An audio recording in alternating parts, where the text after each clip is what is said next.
नमस्कार। देवउठान एकादशी पर आपको हार्दिक शुभकामनाएं। दीपावली के बाद देवउठान एकादशी एक विशेष पर्व है। इसी दिन से सभी मांगलिक कार्य पुनः प्रारंभ होते हैं।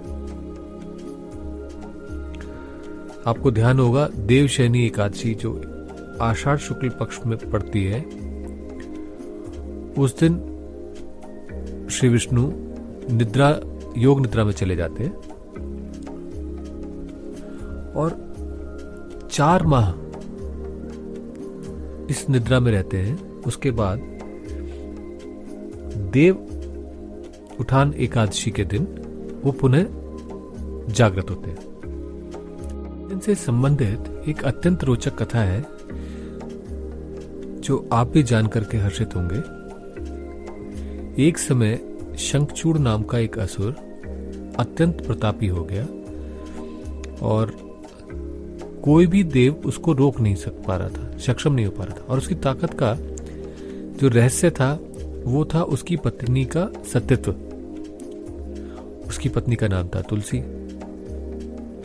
महादेव से युद्ध में भी शंखचूड़ को महादेव जब नहीं समाप्त कर पा रहे थे उस सत्यत्व के बल के कारण, तब श्री नारायण ने अपनी युक्ति लगाई और उसको उस सतत्व के बल का ना प्राप्त होने के कारण से शंखचूड़ का वध संभव हो सका। इसके बाद तुलसी ने श्राप दिया विष्णु भगवान को कि पत्थर की हो जाए, तो वो शालिग्राम, जिसको आज हम कहते हैं काला पत्थर, उस रूप में परिवर्तित हो गए। भगवान विष्णु ने तुलसी को ये वचन दिया कि उनकी पूजा में तुलसी का सदैव स्थान रहेगा। इसी प्रकार जब वो 4 माह की निद्रा के बाद अभी उठते हैं तो सर्वप्रथम वो तुलसी की ही बात सुनते हैं और इसी कारण से भगवान नारायण के शालिग्राम रूप की और तुलसी की इस दिन विवाह भी कराया जाता है। और इस विवाह के माध्यम से सभी मांगलिक कार्यों को जो अभी तक रुके हुए थे पुनः उनका प्रारंभ कर दिया जाता है, खास करके विशेष करके शादियों का।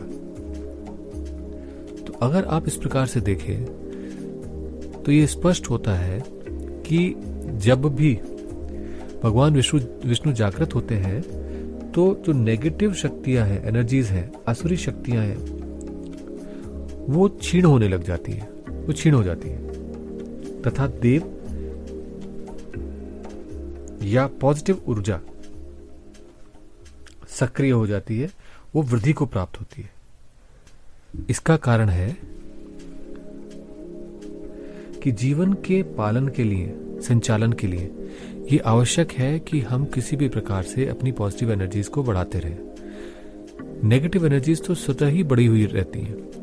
आप देखिए, खाना खाया आपने, भोजन किया, तो भोजन करने के उपरांत उसका जब डाइजेशन शुरू होता है तो उस डाइजेशन में बहुत सारे ऑक्साइड्स पैदा होते हैं।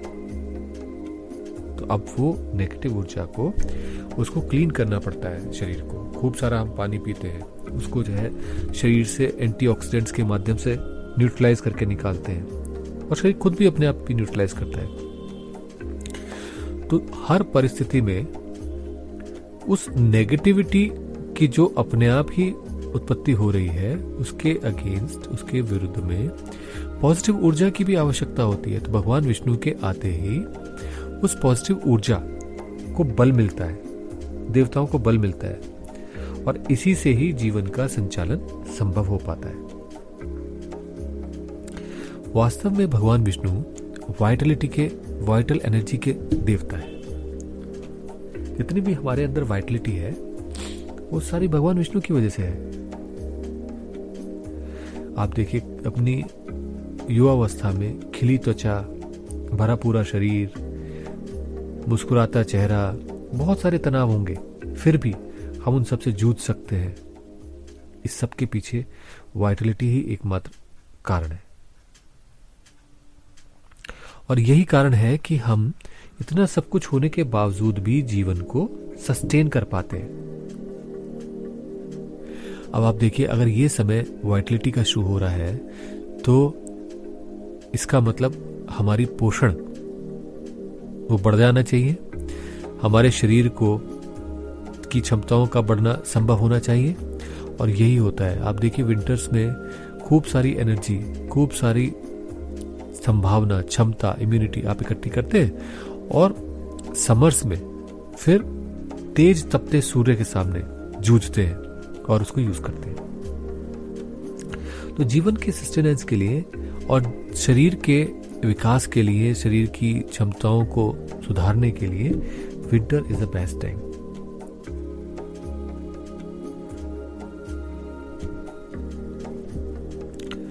हमारा इम्यून सिस्टम भी स्ट्रांग हो जाता है। तो अगर आप देखें तो ये पॉजिटिविटी का बढ़ना, वाइटलिटी का बढ़ना, शरीरों का विकास होना और सबसे बड़ी बात अपोजिट्स का अट्रैक्शन, जीवन के संचालन के लिए जो आवश्यक है वो विवाह, यूनियन ऑफ टू, जिससे एक नवजात का जन्म हो और प्रकृति का चक्र चलता रहे।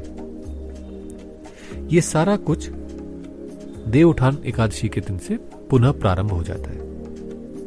तो इसलिए समझिए कि देवउठान एकादशी कितनी महत्वपूर्ण है। नमस्कार।